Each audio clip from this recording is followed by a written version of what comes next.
News at our 9's Lucas Hazelrig is here now with some things to look out for to make sure your furry friend is not suffering in this extreme hot weather. And he's live tonight in Midland. So Lucas, we know the heat is dangerous for humans as well as animals. So what do experts tell you about that? Yeah, Barbara. Yeah, Jason. There's no doubt it is hot. Thankfully, animal shelters and vets are encouraging pet owners to take extra precautions because this heat could be potentially dangerous for your pets.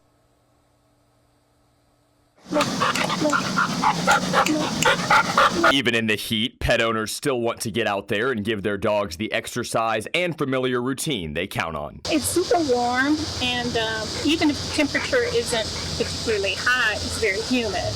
He still needs to get out and stretch his legs and do his business. Thankfully, Dr. Lauren Kaiser, lead veterinarian at Animal General Hospital, explained that our normal routines with our pets don't have to go away, but they do need to adapt. Normal everyday activities, you quickly leave your dog in the car to go into the gas station.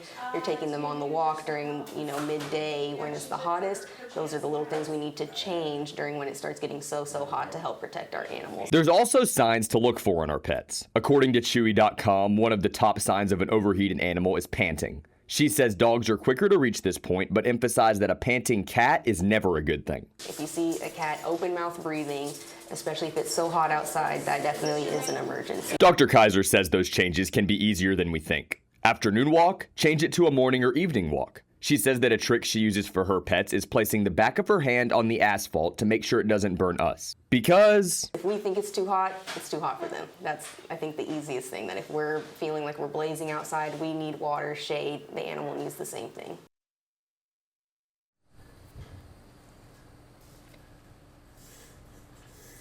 Yeah, guys, and above all else, make sure your dogs are getting hydrated like Lulu here and getting in some shade. For WTVM News Leader 9 in Midland, I'm Lucas Hazelrig. Now, before you head out to buy your school supplies this year, you might want to try what Lucas Hazelrig did. First, he went online, and then he headed out to several stores trying to get the best prices. School is almost back in session, but those school supply prices sure do add up quick. Come with me to try to find the best prices in your area. Let's go. So here at Piggly Wiggly, you can get items like number 2 pencils, rulers, and Scotch tape, all for under $2 each. There's a lot of good deals here to be found, but let's go check out another store. the difference from a good deal and a great one can be hard to spot though. When we're talking essentials, Piggly Wiggly is a great choice, but Walmart and Dollar General are where you'll get the bang for your buck. We're talking prices under or just over $1 for must-have items like pencils, glue sticks, index card, paper, erasers, notebooks, and dividers, with their prices being competitive on every item. For backpacks, Target's your best bet with name brand backpacks for under $30, and for binders, hit Ollie's for the cheapest options. As for electronics, Best Buy's price match guarantee makes them a perfect one-stop shop for laptops, headphones, calculators, and more. Looking at these retailers, it's clear that Walmart gives the best overall value on school supplies. Dollar General is an easy number 2 with a combination of great selection and prices, and Best Buy provides the best electronic selection with that price match guarantee that's hard to beat. After making a few stops, this is what we ended up with for under $50. As your school supply shopping starts to ramp up, make sure you're keeping an eye out on the best deals in your area. Wow, you ought to be tired. You were everywhere, busy. That's right. Now, you started out with AI. Do you suggest that others start that way? I wouldn't, because we started out with AI, and the problem was that it kind of fed us some information that wasn't entirely accurate compared to what the stores actually had price-wise, yeah. Was there any big thing that shocked you? What's the biggest thing that hit you? I think the biggest thing that people don't notice is that they can go to Best Buy and get that price match guarantee, and that's really where you can get that bang for your buck, for sure. Match my price. That's right. That's okay. right. Yeah. All right. Thanks so much for being with us. Good job. Thank you for having me. Appreciate it. Litter 9's Lucas Hazelrig talked to experts at UGA and East Alabama about how the U.S. has beaten this destructive pest before. We can't sell beef for at least 2 years if we were to lose a herd. On June 3rd, 2026, the USDA confirmed a New World screwworm in a South Texas calf. Screwworms are fly larvae that burrow into open wounds and feed on living flesh. When the screwworm hatches inside the animal's open wound, it'll only be about the size of a grain of rice. However, as time goes on, you're looking at a potentially deadly bacterial infection. So how can something so small cause so much damage? To understand a little bit more about this, I sat down with Professor Nancy Hinkle at the University of Georgia, who knows a thing or two about screwworms. They eat the living tissue, And if they are not intercepted, they will eat through all the living tissue and kill the animal. With these screwworms confirmed on U.S. soil, cattle farmers like Ray Knight have to think about what kind of financial implications that might bring. Let's say we have a full-fledged outbreak, then that's a huge financial impact. Financially, it would set a farmer like me back really, really far back. We did have screwworms here in the 30s, 40s, and early 50s in the southeast. Those were later eradicated by a method Dr. Hinkle believes the U.S. may soon need to replicate. We release more screwworms to get rid of screwworms. Doesn't sound intuitive, does it?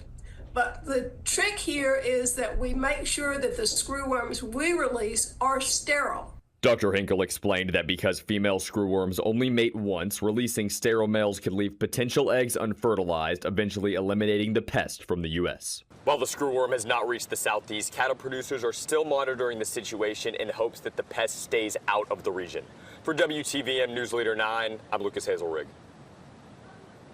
All right, thank you. News Leader 9's Lucas Hazelrig has more.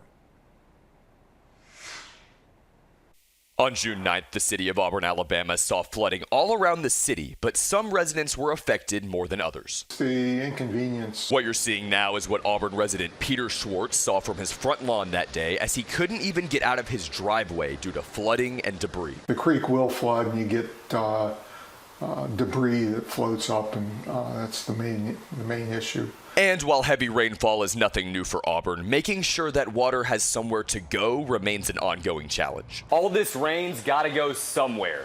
Lack of drainage in the city of Auburn has come to the attention of the city council, and board members are working on getting this problem fixed. If you look at East University Drive, you'll see where the next step of this process is about to kick into gear.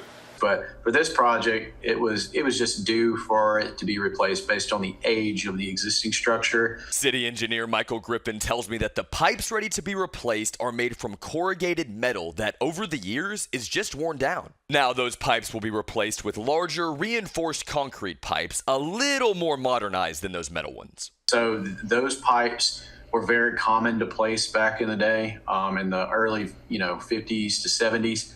They were cheap and effective to put in, but we're in 2026, and as time goes on, these things are what need to be replaced. Looking forward, city engineer Michael Griffin tells me he's looking to expand these drainage projects to downtown Auburn and towards Chouakla State Park. For News Leader 9, I'm Lucas Hazelrig. This Lions Championship parade, what's kind of going through your heads as you're seeing the local team coming back after just off a championship? Well, I think it's awesome. I think they had a junior players this year, and the new ownership really did a great job bringing fans to the game this year, so I think it's an awesome experience. Were y'all able to get out to a lot of games this year? Yes, sir. We made it to about 3 or 4 of the games this year, and so it's an awesome experience. It's always been a lot of fun. Cool, man. What are you excited to see here at the parade as you see kind of the people rolling in, playing some music here as we've got some fans rolling up across the street? What are you excited to see? Well, I think this is awesome. I think this needs to be part of the community more with all of the things that we have here. And I think this ownership we have, it kind of set an example for the rest of the group. Yeah. What about you guys? What are you excited to see out of the parade today? Anybody? Players. Yeah? What are you excited to see out of the players? Yeah? All right, man. Awesome. I appreciate you so much, and I hope you have a good rest of your day. It's summertime and the pests are out. Termites, rodents, and so much more are affecting our day-to-day lives. Luckily, the experts at Jared's Pest Control tell us the solution to our problems might be easier than we think. And insects, don't all like the heat, so they're going to want to come inside to stay cool. Jared Yasenchuk Jr. with Jared's Pest Control says he's getting frequent calls every day about swarming termites inside and outside of homes. When the weather heats up, local pest experts say insects like ants and roaches start looking for cooler spots, including your home. A few areas of concerns are underneath the sinks in the bathrooms, around the plumbing. There's usually where they cut out and put the plumbing through. There's holes around that. Owner of Jared's Pest Control shop, Jared Yasenchuk Jr., says he's getting 3 to 5 calls a day about swarming termites inside and outside of homes. The best treatment to do if you have active termites is treat the active infestation and then install termite bait stations around the exterior as a preventative treatment. And it's not just insects making their way in. Having a lot of squirrels, raccoons, just had babies not too long ago, so the raccoons are also getting into people's houses as well. According to RaccoonExpert.com, homeowners can try strong scents like ammonia or some essential oils and keep outdoor lights on to discourage raccoons from hanging around. Jared's pest control branch manager Mandy Warren says simple yard and home maintenance can make a big difference. Make sure the landscaping is clean and straight, and the flower beds are all cleaned out. Shrubbery and everything's cut back from the house. There's no tree limbs resting on the house. Rodents can climb that and get into the home. Definitely a lot of good information to keep in mind for the summer ahead. As the months go on, make sure to look out for insects, rodents, or anything else around the house that might cause issue. For News Leader 9, I'm Lucas Hazelrig. It's been just over a year since the Chattahoochee Riverkeeper installed the first wetland trash trap in Columbus. And unlike the other traps around the city, these serve a purpose for more than just cleanup. These wetland trash traps are not just designed to collect trash, but they're also designed to strengthen the ecosystem and improve the overall health of the river. Venetia Strahota of the Chattahoochee Riverkeeper explained the benefits of these traps and how they're helping out wildlife and vegetation in the area. It's planted out with 29 native species that are native to Georgia, as well as it's walkable, it's floatable, and so you have wildlife that are able to go under it. We see turtles, snakes, and things like that. With the native plants that we have in the device, it serves as a pollinator habitat and food source for them. According to Strahota, this floating wetland trap was the first in America, with 2 now being in the state. This wetland was brought in at a time where she believes the city needed it most. You've probably heard from many other citizens that live in Columbus that trash is a big issue for them. And so we can't always get out there, but those trash traps are able to be out there 365 days, 7 days a week. And then we get out maybe about a week or 2 to clean them out. The trap has done its job at Cooper Creek Park, as Strahota says it's collected over 300 pounds of trash in just 1 year. Thanks to this success, she explained that they're looking to install another trap like this by the end of the year. As more of these trash traps are installed, organizers hope that a healthier, cleaner river will become the new normal. For WTVM News Leader 9, I'm Lucas Hazelrig.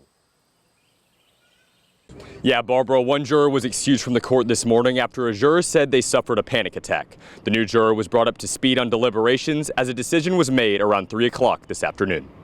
Count 2, felony murder. We, the jury, find the defendant, Samaj Copeland, guilty.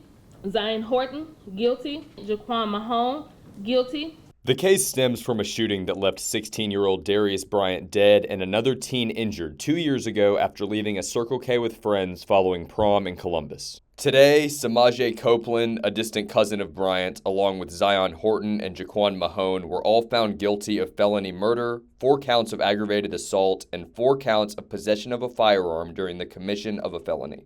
Additionally, Samaje Copeland was found not guilty of malice murder, while the other 2 defendants were found guilty. I was very happy for the victim's family, Darius Bryant. He did not deserve what happened to him. Everything that I knew and understood, he was as good of a kid as you can imagine. Star student, star athlete, bright future ahead of him, and it was taken away from him. Prosecutors pointed to phone records placing Copeland and Mahone at the Circle K around the same time as the victims, and Mahone near Crystal Valley Drive around the same time as the shooting. According to state prosecutors, a group of vehicles left the store, a silver Impala pulled alongside near Lakeshore and Macon, and someone opened fire on Bryant's red Mustang. The medical examiner says Bryant died from a gunshot wound to the pelvis. Looking forward, the court has set the sentencing date to June 23rd at 1:30 p.m. For News Leader 9, I'm Lucas Hazelrig.